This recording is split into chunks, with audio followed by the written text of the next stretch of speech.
السلام علیکم ورحمۃ اللہ وبرکاتہ۔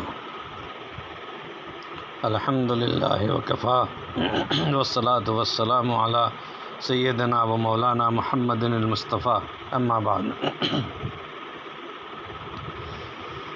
شرعی مسائل کی مجلس میں آج میں آپ سے مخاطب ہوں۔ اللہ تعالی ہماری اس حاضری کو، ہماری شرکت کو قبول فرمائے۔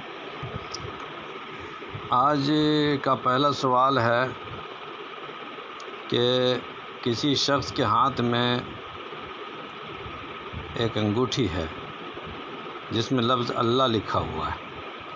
اس شخص نے آخری وقت میں اپنے گھر والوں سے وصیت کی کہ میرے ہاتھ کے انگلی میں جو انگوٹھی ہے اس کو مت نکالنا۔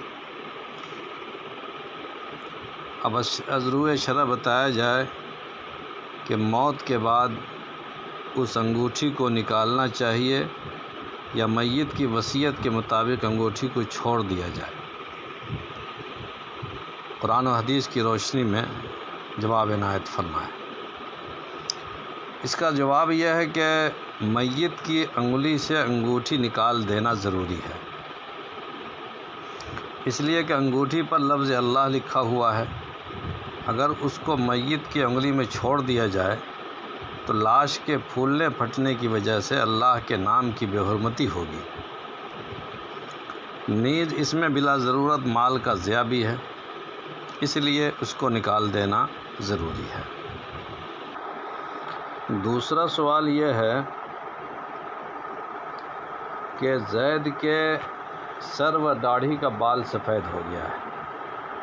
زید اپنے بال میں کالا خضاب لگا کر بال کو کالا کرتا ہے۔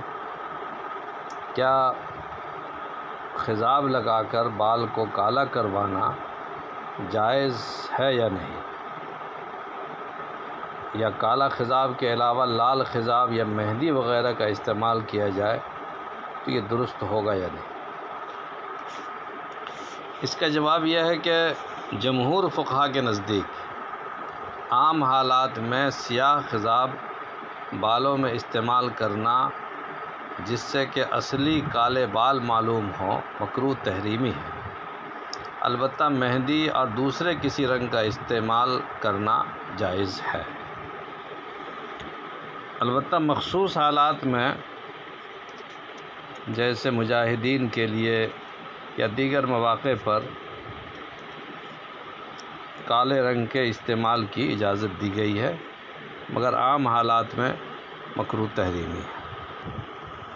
تیسرا سوال یہ ہے کہ ایک مسلمان شخص ہے، جمعہ کی نماز وغیرہ بھی پڑھتا ہے، لیکن ہندوؤں کے تہواروں وغیرہ میں ہندوؤں کے ساتھ ناچ گانے میں شریک رہتا ہے اور ساتھ ساتھ مورتی وغیرہ بھسانے کے لیے جاتا ہے اور بھسانے میں بھی شریک رہتا ہے۔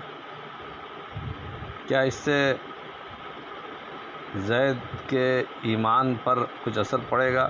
ایمان ختم ہو گیا یا باقی ہے؟ اس کی بیوی اس کے نکاح میں باقی رہے گی یا اس کے نکاح سے نکل جائے گی؟ براہ کرم قرآن و حدیث کی روشنی میں مسئلہ واضح فرمائیں۔ اس کا جواب یہ ہے کہ غیر مسلموں کی مذہبی تقریبات میں شرکت کرنا یا مورتی بھسانے میں ان کی مدد کرنا یہ حرام ہے، اس لیے کہ اس سے کفر کے پروگراموں کی رونق بڑھتی ہے، تو یہ گناہ کفر کا تعاون ہے۔ البتہ اگر تہواروں یا مورتی کی تعظیم مقصود ہو تو ایمان سے ہی خارج ہو جائے گا۔ لیکن زید کے ظاہر عمل سے معلوم ہوتا ہے کہ اس کے دل میں ان اعمال کی عظمت نہیں ہے، اس لیے زید ایمان سے خارج نہیں ہوا اور نہ اس کی بیوی کا نکاح ٹوٹا۔ اس پر توبہ و استغفار لازم ہے، تجدید نکاح کی ضرورت نہیں ہے، لیکن اطمینان قلب کے لیے اگر کر لے تو حرج نہیں بلکہ افضل ہے۔ آج کا چوتھا سوال ہے کہ سرکار غریب طبقہ کے لوگوں میں سے لال اور پیلا کارڈ والوں کو کم قیمت پر غلہ، اناج، گیہوں، چاول وغیرہ دیتی ہے، اور کچھ غریب طبقہ جیسے بیوہ وغیرہ کے لیے مفت میں اناج دیتی ہے، کیا ان غریب لوگوں کے لیے کم دام میں یا مفت میں جو اناج سرکار دیتی ہے لینا جائز ہے یا نہیں؟ نمبر 2، اگر کوئی مالدار اپنے کو غریب ظاہر کر کے لال کارڈ اور پیلا کارڈ حاصل کر لے اور اس لال کارڈ اور پیلا کارڈ کے ذریعے اناج لیتا ہے تو کیا اس کا لینا جائز ہے یا نہیں؟ نمبر 3، اگر کوئی مالدار ڈیلروں پر اپنا رعب جما کر یا کوئی اور غلط طریقے استعمال کر کے سرکاری ریٹ پر یا سرکاری ریٹ سے زیادہ دے کر اناج لیتا ہے تو کیا اس کا لینا جائز ہے یا نہیں؟ براہ کرم ان تینوں پہلوؤں کے مطابق جواب عنایت فرمائیں۔ ان کا جواب یہ ہے کہ غربا، مساکین اور بیواؤں کو حکومت کی طرف سے رعایتی قیمت پر یا مفت میں لال پیلا کارڈ کے ذریعے جو بھی غلہ یا دیگر چیزیں ملتی ہیں ان مستحقین کے لیے ان کا لینا اور استعمال کرنا شرعاً جائز ہے۔ البتہ مالدار آدمی کا اپنے کو غریب بتا کر سرکار سے یہ کارڈ حاصل کرنا اور حکومت سے مراعات حاصل کرنا یا ڈیلروں سے جبراً زیادہ غلہ حاصل کرنا ہرگز جائز نہیں ہے، اس لیے کہ ڈیلر کے پاس جو بھی مال ہے اس میں دوسروں کا حق وابستہ ہوتا ہے۔ ہر شخص صرف اپنا حصہ ہی لینے کا حق رکھتا ہے، دوسروں کے حقوق جبراً لینا اور غرباء اور بیواؤں کے مال میں کسی قسم کا خرد برد کرنا جائز نہیں ہے۔